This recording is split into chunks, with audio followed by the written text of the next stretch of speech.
Hey guys, how are you all doing? So Dan from Trading with Dan here. This is our Bitcoin evening wrap up. So we will go straight over to those charts. Right, here we go. So yeah, 4 hour. As you can see, we had our scam wick down in Bitcoin today.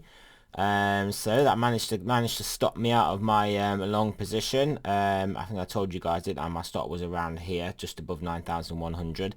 That's my lesson learned. Never tell YouTube your stops, because that's basically what we did, wasn't it? Just come and hunt my stop, and then we subsequently traded back up. So it's one of those things. I've been working in and out of the position anyway, parts of the position, buying and selling, so it wasn't as bad as a full stop out, but that it is what it is anyway. But yeah, so yeah, savage wick down there, and obviously when you get a wick down like that, take out all the stops like mine, then you can obviously then have a nice move up. So now that we've had that, we've bought back up. That is obviously very, very bullish. Wicks like this getting bought straight back up are inherently bullish.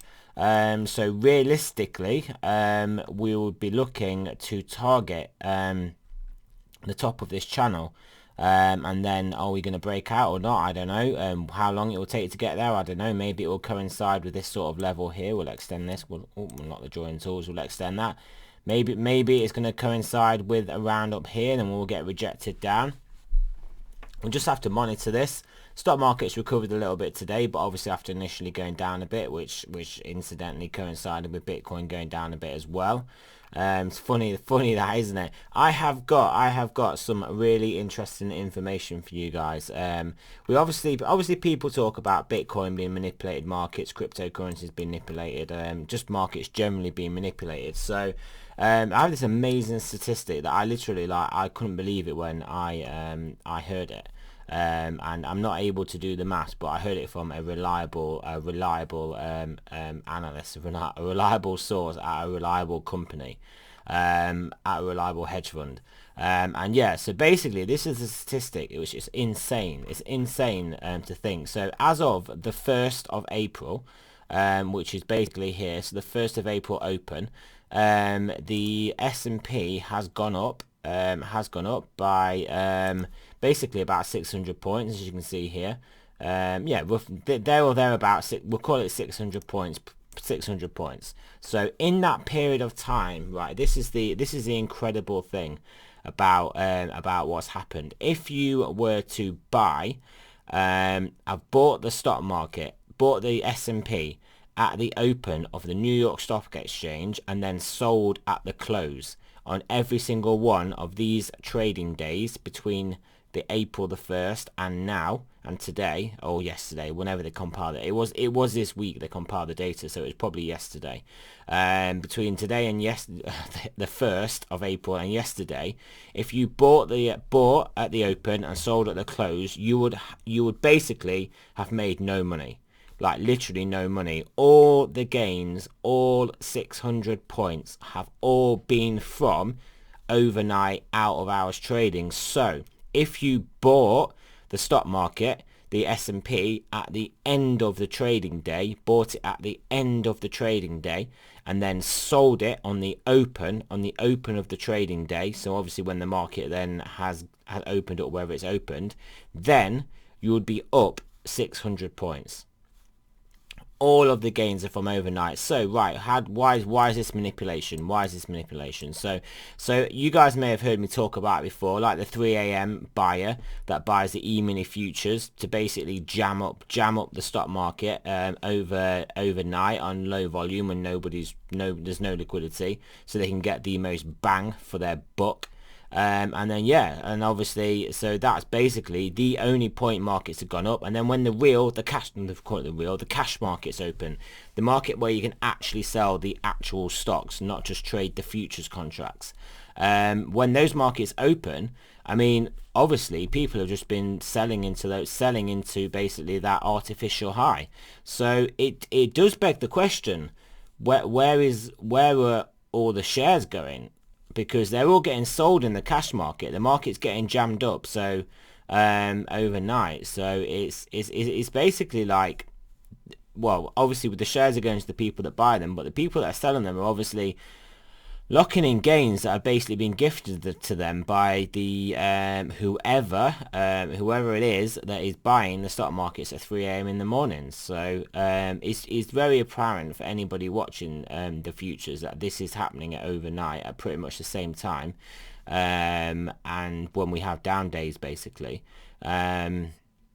So yeah, it's just the biggest, the most obvious, clear as day sign of the manipulation going on in the stock market, that none of the gains have been through the day. So when you hear people day trading, they're obviously not strictly day trading, and I know they're not anyway. I know people that day trading, they call it day trading, but they're not. They're buying stocks and they're holding them for a few days or weeks or whenever. And yeah, so they're obviously holding them overnight, so they are getting those overnight gains. But yeah, so far as like actual intraday trading, I mean, it's obviously difficult. I mean, the markets generally don't really go up intraday, and they just go the gap up overnight. I mean, I know this from my own experience anyway, from trying to trade short a few companies, and obviously when they'll open, they'll trade fine during the day, and then they'll just gap higher every day, gap high. So the gains would always be overnight, and they'll just open up gapped higher. So yeah, anyway, I've gone on too long about that. So I just wanted to tell you there is the absolute 100% clear and concise, clear as day evidence that basically there's manipulation, because we know that there's a buyer overnight, and stock markets have all their gains, all their net gains have been overnight, not during trading hours. So basically, buying the close, selling the open, 600, you get all this gain. Buying the open, selling the close, you get no gains at all, absolute zero, no gains, flat, completely flat. Anyway, so that's it. So back to Bitcoin, our other manipulated market in inverted commas. But yeah, so as you can see, we got supported at that 200 again, supported by all our support lines. Obviously a true Bitcoin scam wick to our liquidity hunt in its finest form and fashion there. So yeah, what happens now then? Obviously the trend's bullish now. You just got to think about what's happened to people that are trading here, because I can use myself as an example.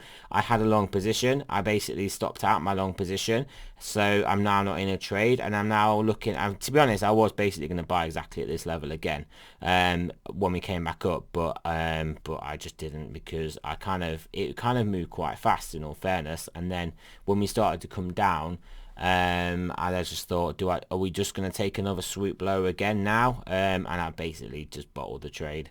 So I didn't buy it. It's always that case, so you get stopped out of trade and you just become a bit nervous jumping straight back in. Not that I was nervous, but it was just like, do you know what I mean? I'd worked this trade for a few days.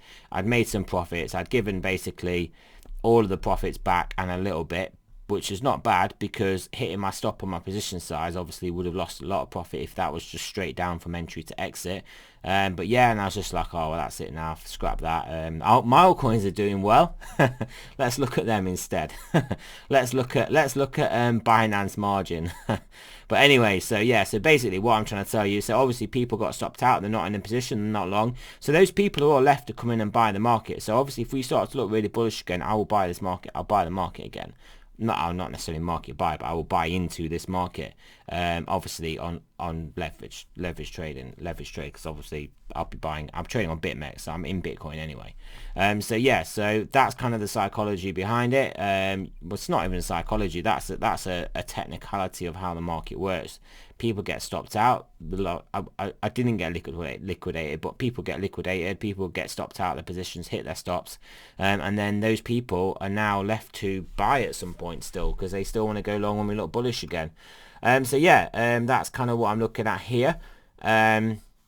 We'll have a look at the stochastics as well. Stochastics turned up, which is nice. 4 hour, which is obviously bullish. 8 hour turned up, which is bullish, and 12 hours still coming down. So that's obviously our main one, and obviously daily's just tick down as well, and as obviously we know our weekly it only gets a tick a week. So yeah, overall, realistically, I think we're just going to have to play out this range a bit. I mean, like I said, maybe, I mean, the target is the top of the channel, but I don't think we're going to just get up there very easily unless we get something miraculous in the stock markets.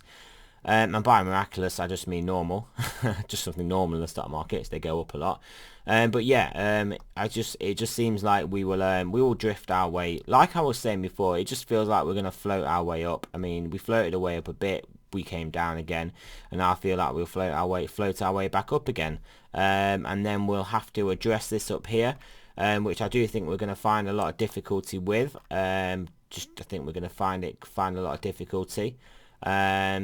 But we'll just have to see. There's obviously a lot of more negative sentiment in the stock market because we've basically had a down day, and obviously people that are involved in the stock markets, those basically children that are involved in the stock markets, don't quite understand the concept of down days, because they only got involved in the market after they basically after they had to stop going to school or college or their McDonald's job or whatever, and were sat at home, and this is obviously after the crash, because obviously they only had to do that once the virus hit. So at that point is then they joined in the market, and obviously that point was somewhere around here. So they've only really known up markets, and that's why we talk about from like the 1st of April, because it's literally from that point it's just only really up markets. So these guys do not really understand the concept of down markets. It's an alien concept to them. So yeah, they obviously don't handle days like yesterday too well.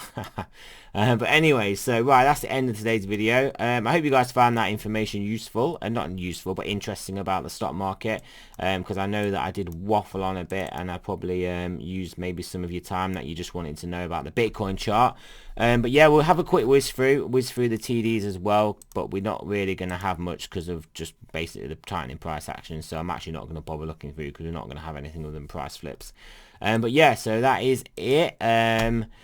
Range and stop, obviously in this range you can see got the bottom nicely, then obviously got fully pierced then, which was a bit difficult, but then the top of the range there rejected again, broke through the top, and then the top of the range rejected again. So yeah, range and stop working nicely. Obviously I looked at range and stop because we are not really doing a lot. So if I looked at DMT, you can see DMT is just sort of price flipping within this range. I mean, it did go short, we did come down again, it did go long, we have gone up, but these are not really, obviously we went long and the market did go up. So but these are not really the trades we look for. These are not the trades of our lives. These are not the big moves that DMT goes for, because obviously it's a breakout indicator.